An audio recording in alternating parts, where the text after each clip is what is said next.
दिल मेरा एक आस का पंछी उड़ता है ऊंचे गगन पर, पहुंचेगा एक दिन कभी तो चांद की उजली जमी पर। दिल मेरा एक आस का पंछी उड़ता है ऊंचे गगन पर, पहुंचेगा एक दिन कभी तो चांद की उजली जमी पर। दिल मेरा एक आस का पंछी। नमस्कार दोस्तों, मैं हूं आपका मोहित बरुआ और आप देख रहे हैं बरुआ का शो मच गोवा। आज हमारे सामने हैं वरिष्ठ रंगकर्मी राजेंद्र द्विवेदी जी इस रंगमंच के सफ़र में। चलिए मिलाते हैं राजेंद्र जी। नमस्कार राजेंद्र। नमस्कार। आपका भी एक लंबा दौर रहा है थिएटर में। जी हाँ। तो आपने 1969 में आपने। जी हाँ, मैं उस समय कॉलेज स्कूल में 8वीं में पढ़ता था। हाँ। तो मेरे एक टीचर थे छोटे लाल यादव, गणित पढ़ाते थे। तो उन्होंने पहली बार एक नाटक बच्चों को किया था, खिलाड़ी राम का मुकदमा। अच्छा है। उसमें मुझे जज का रोल दिया था। अच्छा। पहले तो मैं घबरा रहा था, लेकिन जब मैं करा, उन्होंने पीठ ठोकी तो थोड़ा फिर हिम्मत बंधी। फिर अगले साल से हर साल विद्यालय का जो संस्थापक सप्ताह समारोह होता था, मैं वहाँ पढ़ा हूँ। Mahatma Gandhi Gopinath Singh higher secondary school जो रेप 3 के सामने है, पार्वती बाग रोड। हाँ, मालूम है। तो वहाँ पर 29 नवंबर से 5 दिसंबर को हर साल संस्थापक सप्ताह समारोह होता था और लास्ट डे नाटक और सांस्कृतिक कार्यक्रम होते थे। तो उसमें मैं बराबर भाग लेता रहा और उसमें मैंने अमर बलिदान किया। और उसमें मेजर आसाराम त्यागी का रोल था, जो 65 की लड़ाई में इच्छोगिल नहर पर शहीद हो गए थे। जी। उसके अलावा शहीद भगत सिंह का रोल किया, वो उसमें जो सैंडर्स मर्डर केस में गए। अच्छा, हाँ सैंडर्स। हाँ, और उनके बाद उनको कैसे फांसी होती, कैसे उन्होंने असेंबली में बम फेंका था, पूरा भगत इसका मंचन किया। हाँ। तो ये इसका मंचन कहाँ किया आपने? यही वही स्कूल में। उसके बाद साइंस टीचर थे। उसके बाद फिर हमने अंधेर नगरी किया। अंधेर नगरी में राजा का रोल किया।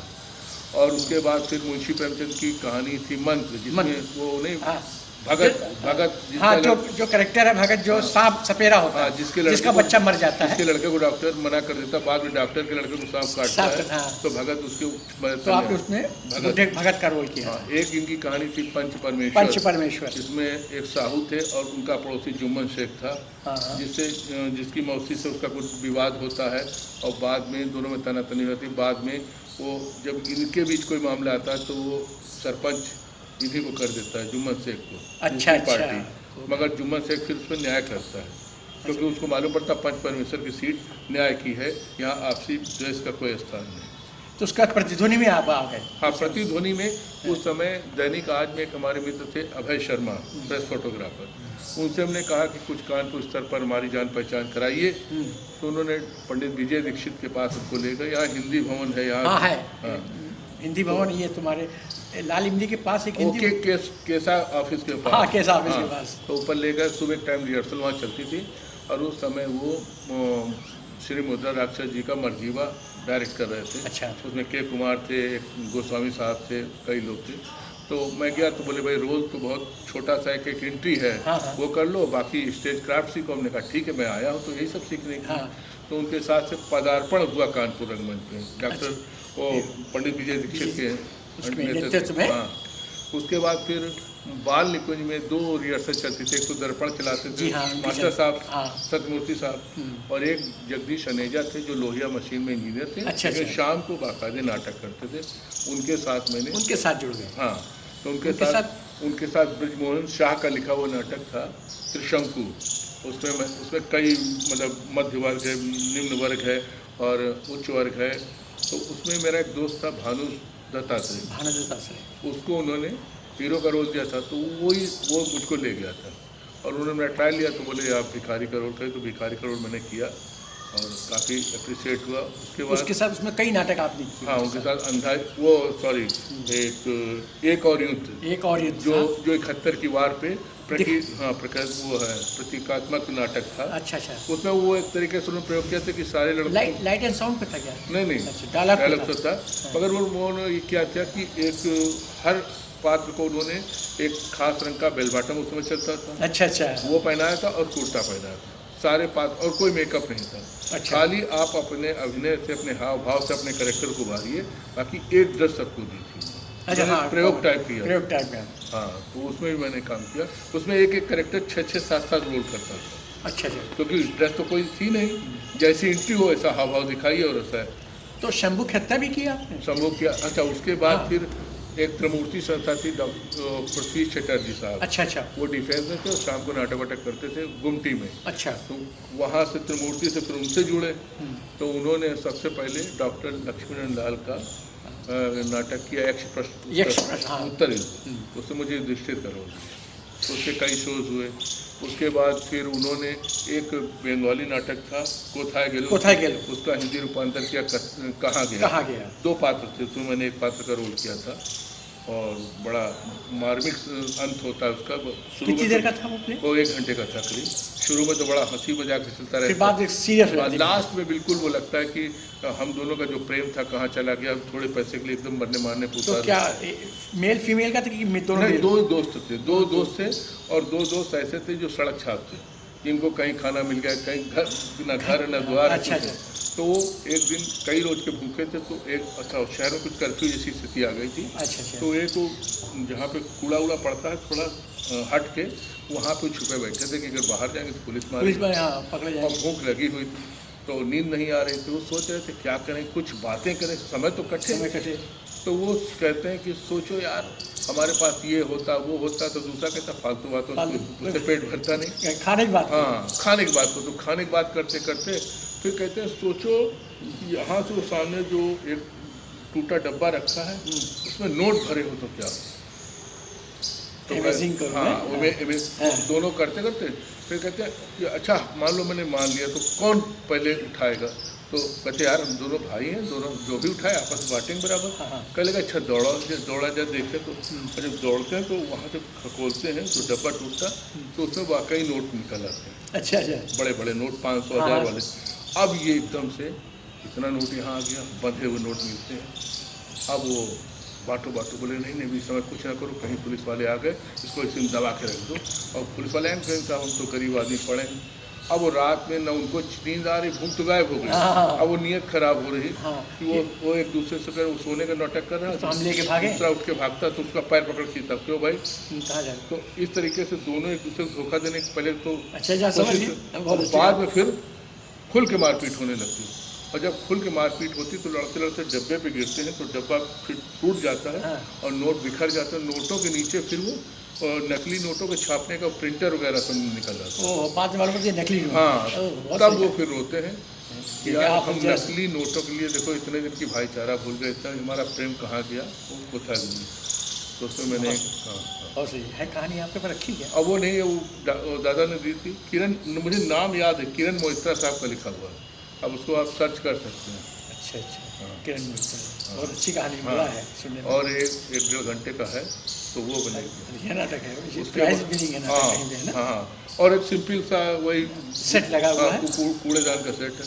चलिए मैं कोशिश करता हूँ ढूंढने। अच्छा। और उसके बाद फिर शंभू की हत्या में मैंने सब इंस्पेक्टर का रोल किया। उसमें होता है कि त्रेता युग का ब्राह्मण है, वो यज्ञ कर रहा है, तो शंभू कहता है मुझे मारने के लिए यज्ञ करो, सब कुछ था उसमें। और उसमें पुलिस का भ्रष्टाचार दिखाया गया है, तो उसका रोल किया। फिर एक नाटक था 3 बंदर, राइटर तो मुझे नहीं याद आ रहा। 3 बंदर, एक मर्डर मिस्ट्री थी। ये किसके साथ किया आपने 3 बंदर? उन्हीं के साथ। अच्छा। तो हुआ क्या कि उसमें 3 कैरेक्टर होते हैं। एक अंधा होता है, गूंगा होता है, बहरा होता है, और वही 3 मर्डर देखते हैं। तो वो पुलिस जब आती है तो तीनों से कैसे भाई अंधा जो है वो बता सकता है, देख नहीं सकता, और गूंगा जो देख सकता है लेकिन बोल नहीं सकता है, और जो बहरा है वो सुन सकता है लेकिन वो कह नहीं सकता। हाँ, तो इस तरह उनका आपस में एक दूसरे से तालमेल करके पूरे बयान होते हैं। तो उसमें मैंने गूंगे कर रखे, तो हाव भाव से उसको। अच्छा। फिर आपने फिर एक इप्टा की टीम में कुछ? हाँ, इप्टा कानपुर में परिणाम सुना। तो कंट्रोवर्सी में 2 नाटक हो, 2 संस्थाएं बन गई। इप्टा में जुड़े तो पता चला कि वहाँ पहले एक ज़माने में एक इप्टा हुआ करती थी, गोविंद गोस्वामी, एक कपूर साहब थे, बहुत अच्छे मेकअप मैन थे। उनके बारे में तो मैंने सुना कि इतना ज़बरदस्त मेकअप करते थे कि लोग घर के लोग पहचान नहीं पाते। अब वो बेचारे रामनारायण बाजार में रहते थे। हाँ, अब वो नहीं, वो कायस्थ थाना रोड पे रहते। कायस्थ थाना रोड। और रामनारायण बाजार में अर्जुन सिंह साहब। अर्जुन सिंह, हाँ, बहुत साल। तो सब बड़ी अच्छी टीम थी।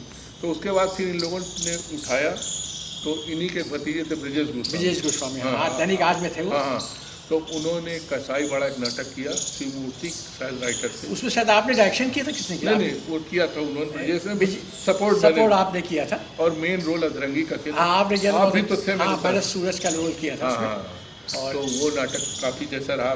काफ़ी नाटक हुआ अच्छा। लाजपत में फिर मुझे पता चला कि दूसरी भी है, इन दोनों में बड़ा कंट्रोवर्सी चल रही। तो मैंने कहा मुझसे क्या लेना था, चलो भाई वहाँ भी चल के देखते हैं। हम तो वैरन कर्मी, जहाँ काम मिले वहाँ करेंगे। तो डॉक्टर हरबंस सिंह और उनकी पत्नी वासंती सिंह चलाती, और डॉक्टर ओमेन भी जुड़े थे। हाँ, उसमें जुड़े थे। तो वहाँ पे उस समय चल रहा था तिलोत्तमा नहीं रहा, हाँ तिलोत्तमा नाटक था। मैथिली शरण गुप्त का जन्म शताब्दी वर्ष था। तो तिलोत्तमा नाटक हुआ था, उन्हीं का लिखा हुआ। उसमें भी आपने भी रोल किया था। मैंने राजा इंद्र का किया था और सूत्रधार का किया था। और आपने शायद भयंकर का कैरेक्टर था। हाँ रख किया था। तो वहाँ से किया। उसके बाद फिर इसी इप्टा का प्रादेशिक सम्मेलन हुआ इलाहाबाद। हाँ हुआ था। हाँ, और वहाँ भी ये कंट्रोवर्सी दोनों पहुँचे। तो ये जो अर्जुन सिंह साहब थे, इनसे हम लोग बहुत प्रभावित थे, क्योंकि ये हम लोग को बड़ा वो मोटिवेट करते थे, बड़ा पीठ ठोकते थे। तो उनका बेटा एक नाटक ले चलना हम लोग ले, हम लोग बूढ़े आदमी नहीं कर सकते, तुम लोग तो हम ये जनता पागल हो गए। उस समय हमने शुरू किया था, कई शो कर चुके थे। तो इंडिपेंडेंट मैंने उसको डायरेक्ट किया और लेके गया। तो वहाँ पे पुराने एक राजेंद्र रघुवंशी हुआ करते थे। आगरे के हैं। आगरे को इंडिया लेवल पे फिर अध्यक्ष भी रहे। फिर उनके लड़के जितेंद्र रघुवंशी जी। अच्छा, जब यहाँ कानपुर में कंट्रोवर्सी चल रही थी तो वो जितेंद्र जी आए थे, तो हमसे मुलाकात हुई थी। तो बोले भाई हम तो तभी मान्यता देंगे कि जो अच्छी परफॉर्मेंस देगा हम उसी को मान लेंगे, इप्टा कानपुर की। तो हमने कहा ठीक है। उसमें हम लोग गए इलाहाबाद। तो संयोग ये हुआ कि एक दिन पहले डॉक्टर हरबंस सिंह की इप्टा को परफॉर्मेंस दे चुकी थी। गिरगिट था। हाँ, उसके बाद फिर मैं दूसरे दिन पहुँचा तो बोले अब आपको मिलेगा नहीं, कानपुर को तो मिल चुका। तो हमने कहा जितेंद्र जी से मैं बात करूँगा। जितेंद्र जी जब आए शाम को तो हमने कहा जितेंद्र जी इसका मतलब आपने इनको मान्यता दे दी? बोले नहीं, कंट्रोवर्सी तो है। तो हमने कहा फिर तो दोनों को मौका दीजिए, आप तो जज हैं। आपने जो कानपुर में कहा, बोले वो तो बात सही है, लेकिन समय नहीं है। तो हमने कहा ना, न्याय वाले के पास समय तो होना ही चाहिए। बिल्कुल, और कहा है। और उन्होंने कहा, उनका अब जितेंद्र जी मैं विनम्रता से कहता हूँ अगर आप हमें समय नहीं देंगे तो ये जो आपका स्टेज बाहर है, मेहता ऑडिटोरियम इलाहाबाद में था, तो वहाँ बाहर बड़ा सा नक्कारा बना था उनका मोनोग्राम जो इप्टा का लगा हुआ था। हमने कहा जब शाम को पब्लिक आएगी तो मैं इसी नक्कारे को जाके यही नाटक अपना कर दूंगा, मेरे पास कोई ताम झाम नहीं, सिंपल नाटक है मेरा, और मैं करूँगा पहले मेरा नाटक देख लीजिए, बाद में अंदर जाइए आप लोग। तो मेरे इस बात से प्रभावित हो गए। बोले ऐसा करोगे? हमने कहा 1 घंटे का है बस। तो बोले ठीक है, 1 घंटे हमने दिया और आज हमारा नाटक वो सबसे बाद में हम कर लेंगे। फिर वो हुआ और उसको तो काफ़ी अप्रिसिएशन मिला। उन्होंने बाद में पीठ ठोकी। हाँ, लेकिन उसमें एक बहुत बड़ी बात हुई, कहना नहीं चाहिए। गोविंद गोस्वामी जी तब शायद इस दुनिया में नहीं है। और जब वो अनाउंसमेंट हो रहा था नाटक, जब नाटक बूस्टअप हो गया तो पब्लिक ने बहुत तारीफ की। भाई पब्लिक का वाकई इप्टा का ऐसा ही नाटक होना चाहिए, जनसाधारण की बात है, जनता की बात।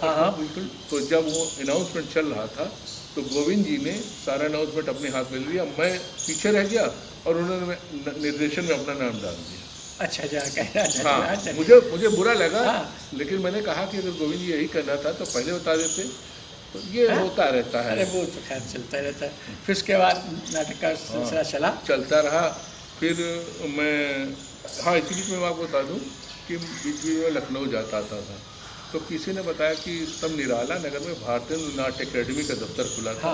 जहाँ राज विसारिया साहब पहले डायरेक्टर बन के आए। जी हाँ, लंदन से फाइन आर्ट्स वगैरह से आए थे।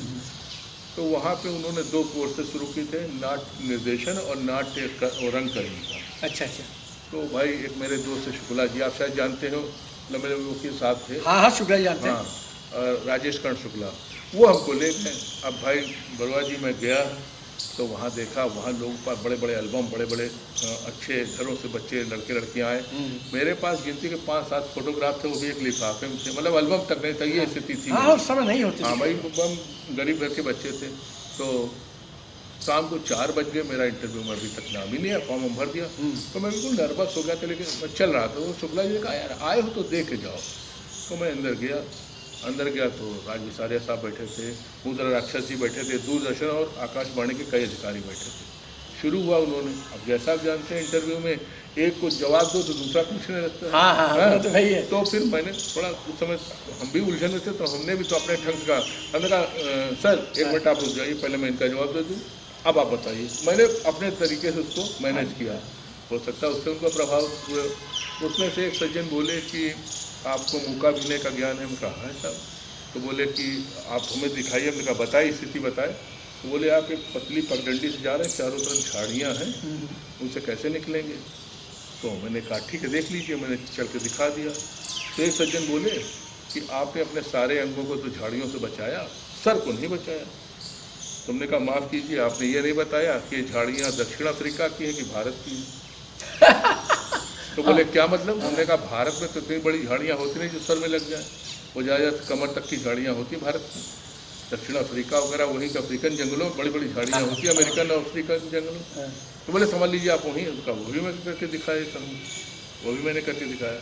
चला, शाम को 6 बज कर बाहर आया तो शुक्ला जी बोले आज रुक जाते हैं। हमने कहा रुकेंगे कहाँ, लखनऊ कोई अपना है नहीं। बोले चलो 4 बाग में इसे लेट जाते हैं। तो 4 बाग में ऊपर गए, वो डॉर्मेट्री वाले से कुछ बातचीत की, उसने एक कमरा खोल दिया, 5-10 रुपये लिए। हम लोग वहीं खाए पिए पूड़ी उड़ी स्टेशन पर। सुबह उसी कपड़ों में नहा धो के फिर पहुँचे। तो शाम को फिर रिजल्ट आना था।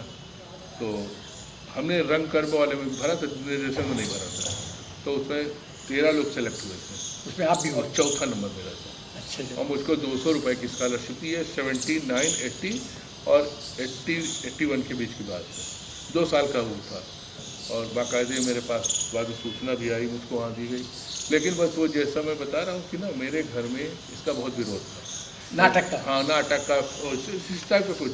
मेरी माता जी का कहना था कि आप ब्राह्मण परिवार में पैदा हुए, क्या नाचने गाने का काम करें? नाचने गाने। तो वो हम मतलब चाह के भी हम एकेडमी में ज्वाइन नहीं कर पाए, क्योंकि वैसे तुम नाटक और चुपचाप कर रहे थे। शाम को दिया कोचिंग, वो जा रहे हैं, स्कूल जा रहे हैं, ट्यूशन जा रहे हैं, यहाँ जा रहे हो। लेकिन अब सुबह लखनऊ के लिए निकलना और शाम को लौटना। हाँ, और उन्होंने कहा कि सुबह आपको यहाँ 10 बजे आना और रात में 6 बजे 7 बजे यहाँ छूटना है। तो उन्होंने कहा ये तो संभव बिना बताए हो नहीं सकता। तो वो मैंने वहाँ पे छोड़ना पड़ा। हाँ छोड़ना, वो उसका अफसोस आज भी है मुझे। और अभी मैं जाता हूँ तो मेरे साथ के लोग एजुकेशन टीवी पे अभी अधिकारी हैं, जिन्होंने मेरे साथ किया था, मेरे बाद भी किया था वहाँ। एजुकेशन वाले में तो जितेंद्र मित्तल भी शायद हैं मेरे ख्याल से। हाँ, कुछ 1-2 लोग मिले जो मुझे पहचान गए थे। बोले आपने नहीं किया था? हमने कहा हाँ भैया मैंने तो नहीं किया, परिस्थितियाँ थी। तो बोले मैं। तो उसके बाद आपने सुशील कुमार सिंह के साथ? हाँ, उन्हीं दौरान फिर वो जो ने बताया ना हमारे मित्र भानु दत्तात्रेय थे, वो सुशील कुमार साहब से एक प्ले अपना डायरेक्ट करवा चुके थे, मर्चेंट चैम्बर। हाँ, उसमें वो कमल दत्ता थी, वो थे और कई लोग थे। उनके एक राइटर थे, गोविंद नगर में रहते थे, पंजाबी थे। सुशील बाबू ने उनका डायरेक्ट किया था। फिर सुशील बाबू जब दूरदर्शन में आ गए तब से हम लोग जान और ज़्यादा हुए। तो दूरदर्शन में हम लोग जाते तब ये मीराबाई रोड पे बंद, एक 5 मीराबाई मार्ग इसका पता था। ये जो समय ये नहीं था पुराना वाला। हाँ 5 मीराबाई। हाँ, तो उसकी रिहर्सल भी यदा कदा कहीं किसी स्टोर पे हो रही, कहीं हो रही, कहीं किसी बंगले में हो रही। मतलब साधन उतने अच्छे नहीं थे। तो फिर हम जाते आते थे तो उस समय ये इनका चल रहा था बीबी नाती वाली। तो हम लोगों ने कहा तो बोले भाई आना पड़ेगा, आप आओ तब। तो संभव नहीं हो, कोई लखनऊ वाला जनक मतलब फिर पूरे दिन घर वालों से 1-2 दिन की बात हो तो ठीक। हाँ, आना पड़ेगा। हाँ, तो इसलिए आपको बीबी नाती वाली छोड़ना पड़ा। हाँ, छोड़ना पड़ा। और सुशील भाई से वैसे संबंध रहे, उनके प्ले देखते रहे, बहुत अच्छे रंगकर्मी हैं, राइटर भी हैं। हाँ, और उनकी टीम जो कानपुर में थी, पंडित विजय दीक्षित, हाँ, उनमें मैं के कुमार से और प्रभाव से बहुत ज़बरदस्त एक्टर हैं। मैंने उनसे बहुत मतलब उनके साथ उनको देख के मैंने बहुत कुछ सीखा। के कुमार जी साहब बहुत अच्छे कलाकार हैं। और शायद के कुमार साहब के साथ यही समस्या थी, उनके पिताजी भी शायद वो पिताजी उनको इस नाटक को पसंद नहीं करते थे। तो उन्होंने बलवा जी मैं जानता हूँ के कुमार जी देखने सुनने में भी सुंदर थे और अच्छे रंगकर्मी थे। अगर शायद उनको बॉम्बे में रुकने का ये मौका मिलता अच्छा तो कुछ क्या वो संजीव कुमार के स्तर के लिए होते, क्योंकि मैंने उनकी परफॉर्मेंस देखी। वो जैसे खड़े हैं और डायरेक्टर ने जैसे बुलाया सीन के लिए, तो बस वहाँ से 4 कदम आए वो रोल में खो गए। इतना ज़बरदस्त रोल की ग्रिप हमने नहीं देखी। अभी वहाँ खड़े बात कर रहे हैं, चाय पी रहे हो, आपने कही आपका सीन है, वहाँ तो बस 4 कदम आए और चाय रख के और उसी देर में वो कैरेक्टर में आ गए। ये आपका बड़प्पन है जो बातचीत है। बहुत लोग हैं कि अपने आगे किसी को नहीं समझते नहीं कि हम ही सबसे बड़े कलाकार हैं। हमने प्रतीक आपका ये मानता है कि आप किसी की तारीफ कर रहे हैं। यहाँ तो मैंने कई इंटरव्यू लिए मगर सबने अपनी अपनी तारीफ करी। देखिए मैंने जगदीश अनिजा से सीखा। तो आदमी ये होता है कि हम ऊंचे लिहाजा किसी समय सीखा तो है। जी जी, इसका ये होना चाहिए। जी जी। अगर ये है कि चलिए आपने ये तो कहा बहुत बड़ी बात है जो के कुमार जी इतने अच्छे एक्टर हैं, कानपुर बहुत अच्छे एक्टर हैं जिसके साथ आपने काम भी किया। उसके बाद फिर आपने कोई स्वराज फिल्म बनाई? नहीं, हमने नहीं बनाई। ये कानपुर में निर्मल मिश्रा साहब हैं और महेश दुबे जी हैं। इन लोगों ये सब उससे जुड़े हुए थे। निर्मल मिश्रा, महेश दुबे, पंडित ज्ञानदेव अग्निहोत्री, राधेश्याम दीक्षित, इनकी एक नाट्य भारती संस्था। हाँ, नाट्य भारती। इसके अलावा ये वो लोग बॉम्बे भी जाते आते थे। हाँ। तो इन्होंने तुम्हारा कालू वगैरह पिक्चर बनाई। कई पिक्चरें बनाई इन्होंने और उसमें लगे रहे। इनका वहाँ पे उस समय था, क्या बोलते हैं, बांद्रा में इनका घर था, ऑफिस था। तो इसी सब नाटकों के जरिए इनसे संपर्क हुआ। तो उस समय एक इनके प्लान थी स्वराज पिक्चर का। एक हिमांशु जोशी करके थे, उत्तराखंड के राइटर। अच्छा। उन्होंने एक उस पर बनाई थी, क्या बोलते हैं, अरे स्वतंत्रता संग्राम सेनानी पे एक कहानी थी उनकी। तो उसको लेके इन्होंने टेलीफिल्म मतलब फीचर फिल्म बनाई, 16 mm में बनी थी। तो उसमें AK हंगल साहब थे, राकेश पांडे थे, किरण जुनेजा थी, कानपुर के विमल बालानी थे, RBI के, हाँ, राधेश्याम दीक्षित थे और कानपुर के कई लोग थे, लखनऊ के थे। तो उसमें मैं जुड़ा। तो महेश जी ने हमसे कहा कि रोल तो बहुत लोग कर रहे हैं, हमें एक असिस्टेंट डायरेक्शन की जरूरत, क्योंकि तनवीर अहमद उसके डायरेक्टर थे। वो अपने साथ एक ही असिस्टेंट लेके आए थे बॉम्बे से। अच्छा अच्छा।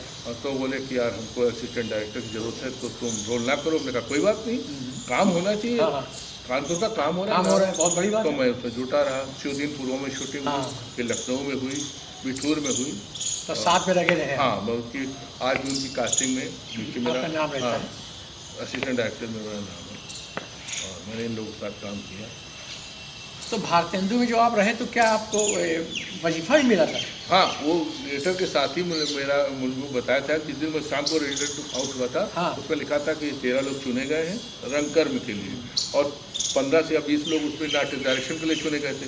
उनकी 250 रुपये वजीफा था डायरेक्शन वालों का, 250 या 300। मेरा जो मालूम था, मेरे वाले जो थे, जो अभिनय वाले, उनका वो था, क्या बोलते हैं, वो 200 रुपये प्रतिमाह। अच्छा अच्छा। तो मुझे बड़ी खुशी हुई कि मैं मतलब चलो यहाँ आने जाने का खर्चा हमको मिलता रहेगा, लेकिन बस किस्मत ही है मम्मी की, हाँ, कि वो छुपा नहीं सकते थे कि इतनी देर के लिए हम कानपुर से कैसे एक दिन का वजह, 2 दिन का वजह, जब रोज जाना पड़ा। और 2 साल का कोर्स था। अच्छा अच्छा। 2 डिप्लोमा था। चलिए, ये तो हो गया थिएटर की बात। फिर आपने सुना कि आपने कोई फिल्म भी बनाई लखनऊ दूरदर्शन के लिए? फिल्म नहीं बनाई, एक दूरदर्शन के सीरियल बनाया। हाँ, एक हमारे मित्र दिनेश तिवारी हैं, जिन्होंने कसाई बाड़ा किया था। हाँ हाँ, जैसे भाई मास्टर का रोल किया था। मास्टर का रोल किया। हाँ, आपने। तो उनके सगे मामा प्रसाद प्रोडक्शन में थे, रमेश दुबे साहब। जी हाँ, LV प्रसाद के साथ। तो वो जब आते थे तो हम लोग को बड़ा उत्साहित करते थे। तो उन्होंने कहा कि देखो बेटा, हम बॉम्बे तो तुमको ले चलते हैं, लेकिन तुम्हारी माता जी हमको अलाउ नहीं करेंगे, फिर बात हमको भी सुननी पड़ेगी, तो तुम यही कुछ करो दूरदर्शन में, मेरे से जितनी मदद हो। तो उन्होंने दूरदर्शन में कहा कि मुझको एज ए प्रोड्यूसर दिखा के, उन्होंने एक संस्था थी कलात्मक छवि, वो इम्पा के, हाँ, उसमें थी वेस्टर्न फिल्म, हाँ, उसमें रजिस्टर्ड थी। तो रमेश दुबे जी ने कहा कि भाई मेरी संस्था में तुम अप्लाई कर दो, मैं एज ए प्रोड्यूसर होगा, जो कुछ होगा और तुम डायरेक्टर बनो इसके। और कहानी वानी लिखी गई उसको। तो जिंदगी जहानुम हुई कॉमेडी सीरीज 13 एपिसोड का बना रहे थे, लगाया गया। 1.5 साल में उसका अप्रूवल मिला। सिन्हा साहब थे डायरेक्टर, उन्होंने अप्रूव कर दिया। फिर 4 हमने बनाए भी, लेकिन वो टेलीकास्ट नहीं हो पाया। कंट्रोवर्सी में कुछ, हाँ, वहाँ कुछ एक डायरेक्टर साहब थे, वो किसी चीज़ वो हो गए तो उसके बंद कर दिया गया, तो नहीं हो पाया। हाँ, तो वो आप चालू करने का आपका विचार है? अब सोच रहे हैं कि उचित प्लेटफॉर्म मिले तो चालू कर दें, क्योंकि आपका आधा अधूरा बना ही हुआ है और सब 13 एपिसोड लिखे रखे हैं। हाँ, उसमें हमारे कानपुर की रुपीना मिश्रा ने रोल किया था। रुपीना ने किया। और उनके पति मिश्रा जी, उन्होंने बड़ी मदद की हमको। पहली शूटिंग में तो उन्होंने अपना आर नगर में ऊपर जो फ्लैट था वो सब दे दिया था। दोबारा फिर बिठूर के पास उन्होंने जगह उपलब्ध कराई थी, बड़ा सहयोग दिया। हाँ, और एक कानपुर की एक और वो है रंगकर, महिला रंगकर्मी शालिनी शालिनी मिश्रा, हाँ। और उन्होंने बहुत अच्छा रोल किया था हमारे साथ। अच्छा अच्छा। हाँ, और कई लोग यहाँ कानपुर के थे, और आप जानते हो कौनी सिंह थे, आपके साथ काम किए थे इफ्टा में, हाँ। वो भी थे कई लोग। अच्छा, उसके बाद फिर आपने उसको एज इट इज रखा हुआ जब कभी हाँ काम हाँ, करेंगे? भाई वो टेलीकास्ट नहीं हो पाई, उससे पहले कई दूरदर्शन में किसी का वो हो गया, शिकायत हो गई, तो सब प्रोजेक्ट मतलब रोक दिए गए। अच्छा अच्छा। तो अनिल रस्तोगी के साथ भी आपने? नहीं, उन्हीं दिनों में वहाँ जाता था, तो एक फिल्म बन रही थी लखनऊ में, एक टीनू पांडे करके थे, उनके पिताजी DIG थे पुलिस में। अच्छा अच्छा। तो वो डायरेक्टर बन के आए थे, टीनू पांडे। अच्छा अच्छा। और कुछ लखनऊ के लड़के थे, पैसे वाले लड़के थे, वो प्रोड्यूसर थे। तो उन्होंने फिल्म बनाई थी, चोर के घर मोर ऐसे कुछ था, या कुछ नाम था। उसमें टीनू पांडे जो थे, ये टीनू आनंद के भी असिस्टेंट डायरेक्टर। टीनू पांडे जो टीनू आनंद थे, उनके असिस्टेंट डायरेक्टर रह चुके थे। तो टीनू आनंद को भी उन्होंने अपने उसमें पिक्चर में कास्ट किया था, और लखनऊ में काफ़ी शूटिंग वूटिंग करी थी। तो वो प्रसाद प्रोडक्शन के जरिए हमारी उनकी मुंबई मुलाकात थी। अच्छा अच्छा। तो जब लखनऊ आए तो उन्होंने हमको फ़ोन मिलाया और कहा कि भाई आ जाओ द्विवेदी जी, और इसमें आप प्रोडक्शन हमारा संभाल लो, रोल तो बाद में हम करना। तो हमने कहा ठीक है, कर लेते हैं। बोले रोल तो आपको देंगे, लेकिन प्रोडक्शन संभालो। तो वहाँ बदरिया बाग में हुआ, फिर वो जो मंत्रियों का क्लब व्लब होता, वहाँ शूटिंग हुई, निराला नगर में हुई, कई जगह शूटिंग वूटिंग हुई। लेकिन बाद में पता नहीं क्यों पिक्चर, तो उसी में होटल गोमती में सारी टीम ठहरी हुई थी। अच्छा अच्छा। तो वहाँ लोगों का ऑडिशन हो रहा था। अच्छा अच्छा। तो अनिल रस्तोगी साहब भी आए, तो मैं इनको जानता था कि ये चूँकि दर्पण लखनऊ से जुड़े थे। हाँ दर्पण से। हाँ, तो ये भी आए थे। तो ये है कि उस समय मैं ही वहाँ पे सबको ऊपर भेज रहा था। अच्छा अच्छा। तो इन्होंने भी बताया कि हमने कहा नहीं, मैं रस्तोगी जी मैं आपको जानता हूँ, आपको मैं भी भेजता हूँ, आप अच्छे रंगकर्मी हैं। तो मैंने इनको फिर बताया। अच्छा अच्छा। क्योंकि उस समय वो काम मुझको मिला था कि आप जिसको कहेंगे वही ऊपर आएगा। अच्छा अच्छा सर। तो हमने कहा अभी आप तो रंगकर्मी हैं, हाँ हाँ, आप ऐसे लोगों को मौका मिलना है चाहिए। कि शायद उनका भी कुछ शूटिंग वूटिंग हुई थी, पता नहीं क्या हुआ, वो पिक्चर फिर रुक गई, पूरी से कम वो नहीं हुआ। चलिए एक मिनट थोड़ा सा। फिर इधर मेरी नौकरी भी लगी थी कोर्ट में। तो एक्चुअली कोर्ट में जो जानते हैं वर्किंग वाले, तो उसकी वजह से भी आना जाना कम रहा। फिर इधर ज़्यादा हो गया, सीरियल के चक्कर में सीरियल हमको मिल गया था, तो इसकी तैयारी करते रहे। और उसमें कोशिश हमने ये की कि कानपुर के लोगों को निकाला जाए। तो आपने काफ़ी लोग कानपुर काफ़ी लोगों को हमने निकाला, कानपुर के लिए, बाहर को नहीं लिया। अच्छा अच्छा। और एक हमारे मित्र थे राजेंद्र श्रीवास्तव, वो एक ऑर्केस्ट्रा का चलाते थे, PNB में है। हाँ हाँ। उनको मैंने म्यूजिक डायरेक्टर रखा, उन्होंने बढ़िया गाना हमको दिया बना के। और अच्छा, उसमें कुछ गाना आना भी आपने रखा है? हाँ हाँ। तो सुनाएंगे जरा दर्शकों को। हाँ, उसका नाम था जिंदगी जहन्नुम हुई। हाँ। तो शुरुआती बोले हैं, कदम कदम पर नई उलझने, हर दिन हर पल हर जगह, परेशान है आज आदमी रात और दिन शाम सुबह, एक समस्या सुलझ न पाती दूजी आन खड़ी होती, घर पड़ोस दफ्तर बाजार में दिक्कत रोज नई होती। इस तरह से आम आदमी की मुसीबतें कम न हुई, कैसे जिए ऐसे में कोई ज़िंदगी जहन्नुम हुई। ये तो वो ओपनिंग है। और जब सीरियल ख़त्म होता है तो लास्ट में जहाँ पे फ्रिज होता है वहाँ पे फिर इसका दूसरा पार्ट है। एपिसोड में एपिसोड में जिस दिक्कत को आपने देखा अभी अभी, कहीं ना कहीं और कभी न कभी इसे झेला होगा आपने भी। अगर ये बिल्कुल बात सही है तो ये भी सच मानिए, ठीक हमारे जैसी हालत उस पल होगी आपकी भी, और उसी दम आपके मुंह से निकली होगी बात यही, निकली होगी बात यही के कैसे जिए ऐसे में कोई, के भोली भाली जिंदगी जहन्नुम हुई, अच्छी भली जिंदगी जहन्नुम हुई। बहुत अच्छा। चलिए इसको जारी रखिएगा।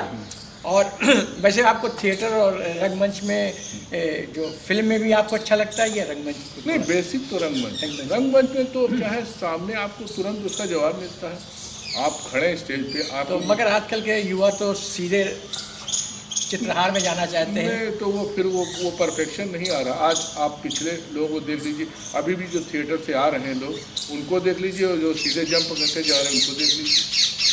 हाँ, बहुत लोग है ना एक नाटक सीखने का दूर, बस खाली अरे यार रोज एक महीने कौन रिहर्सल अरे करे। मैं एक छोटा सा उदाहरण दूँ आपको। हाँ पहले एक गाना होता था नायक और नायिका पे, सारे अल्फाज, सारा म्यूजिक हाँ उन्हीं के बीच होता था हाँ। और सारे हाव भाव, सारे एक्सप्रेशन वो दिखा देते थे।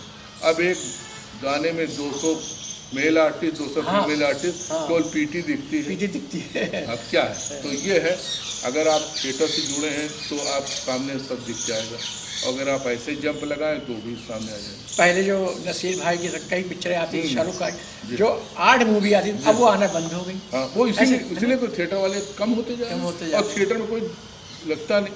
अच्छा, थिएटर भी स्थिति क्या है, कानपुर जैसे शहर में हम अभी भी चाहते हैं कि थिएटर हो, लेकिन जब हम लोग करते थे तो 500-600 रुपये में मर्चेंट चेम्बर मिल जाता मिल जाता था, था। 1000 रुपये में लाजपत भवन मिल जाता था। आज 40,000 50,000 रुपये बजट आता है बिल्कुल बिल्कुल। और उसकी रिकवरी हो नहीं पाती। तो एक बार शौक में मान लो हम 10-5 हज़ार रुपये अपनी जेब से लगा दें तो कम से कम न लौटे तो हम 10 लगाए तो 8 लौट जाए, तो हिम्मत तो बनी रहे, चलो हाँ। 2,000 रुपये हम हर महीने घाटा उठा लेंगे, लेकिन नाटक करेंगे। नाटक करेंगे। लोग सिगरेट पीते हैं, कुछ करते हैं, हम 2,000 रुपये महीने नाटक के लिए करेंगे। लेकिन अगर हम 10 लगाए, 20 लगाए, वो पूरा डूब जाए, ना लौटे, तो फिर हिम्मत टूट जाए। टूट जाती, सही कहा। और इसके लिए यहाँ के रंगकर्मियों को और शासन को सोचना चाहिए कि अच्छा थिएटर उपलब्ध कराए कानपुर। और भी कुछ आपको याद आ रहा होगा, आप बता सकते हैं। इसी संबंध में मैं बता रहा हूँ कि एक बार मैंने आपके नौशाद भाई से बात करी। हाँ हाँ नौशाद भाई बहुत अच्छे हाँ। व्यक्ति हैं, हाँ। बहुत सहयोग करते हैं। ये हमारे सीरियल में उन्होंने पूरा सेट सेट इन्होंने सब लगाया, बड़ा सहयोग करते हैं। इनकी भी इच्छा थी, तो हमने कहा कि क्या किया, तो उन्होंने कहा कि कहाँ किया जाए। तो हमने कहा नौशाद भाई मेरे विचार से तो एक केम हॉल है फुलबाग हाँ, में, हाँ। पुराना हॉल है, अगर सरकार से थोड़ा बहुत बजट मांगा जाए तो इसमें सुधार हो जाएगा। और रंगकर्मी लोग नाटक कर सकते हैं। और इको खत्म हो जाएगा। मेन सिटी में है, शाम को लोग टहलने घूमने आते तो 10-20-50 टिकट तो बिक ही जाएंगे, बिल्कुल। कुछ हम लोग बेच लेंगे। तो यहाँ पे एक सारी संस्थाओं को एक कानपुर रंगमंच के नाम से रजिस्टर्ड कर दिया है। संस्था अपनी रहें, लेकिन एक कानपुर रंगमंच बन जाए और वो रंगमंच इसको मैनेज करे।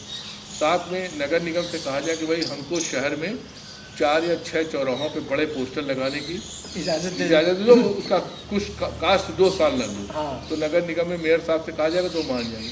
तो जैसे किदवई नगर में है, हाँ। और बड़े आपके चौराहे में बड़े लगा- चौराहे पे है, और कहीं लाल बंगले में, शहर के 6-7 एरियाज में बड़े बड़े पोस्टर लगा दिए, भाई ये नाटक हो रहे हैं। उससे क्या होगा कि रंगमंच के प्रचार भी हो जाएगा और तो दर्शक जुड़ेंगे हमारे। अच्छा, उसको देख के कुछ हमको विज्ञापन दाता भी आने लगे, और जब फुलबाग में शाम को आएंगे देखेंगे, और हर संस्था को 2 दिन दिया जाए, भाई एक नाटक आप तैयार करो, 2 दिन आपकी परफॉर्मेंस है, उसके बाद दूसरे करेंगे।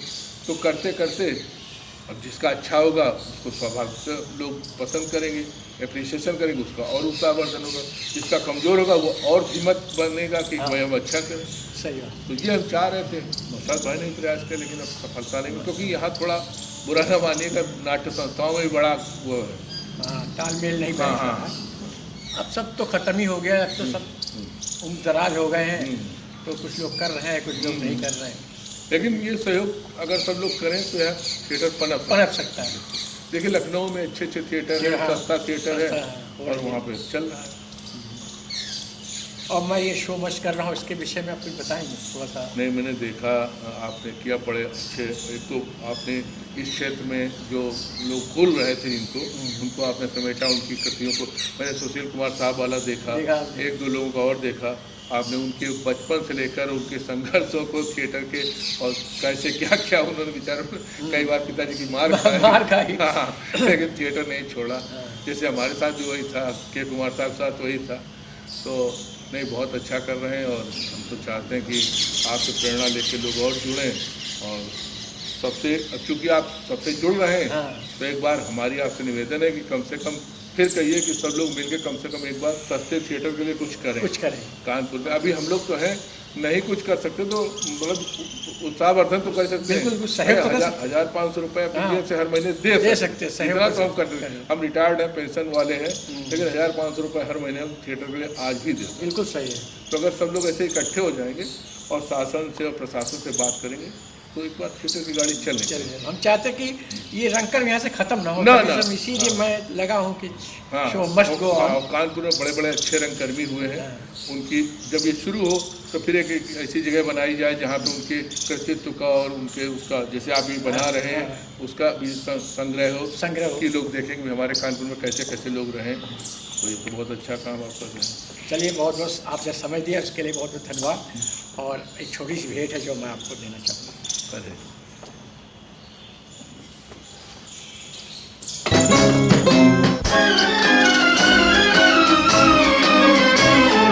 रिश्ता दिल से दिल के एतबार का, जिंदा है हम ही से नाम प्यार का। रिश्ता दिल से दिल के एतबार का, जिंदा है हम ही से नाम प्यार का। के मर के भी किसी को याद आएंगे, किसी के आंसुओं में मुस्कुराएंगे। कहेगा फूल हर कली से बार बार, जीना इसी का नाम है।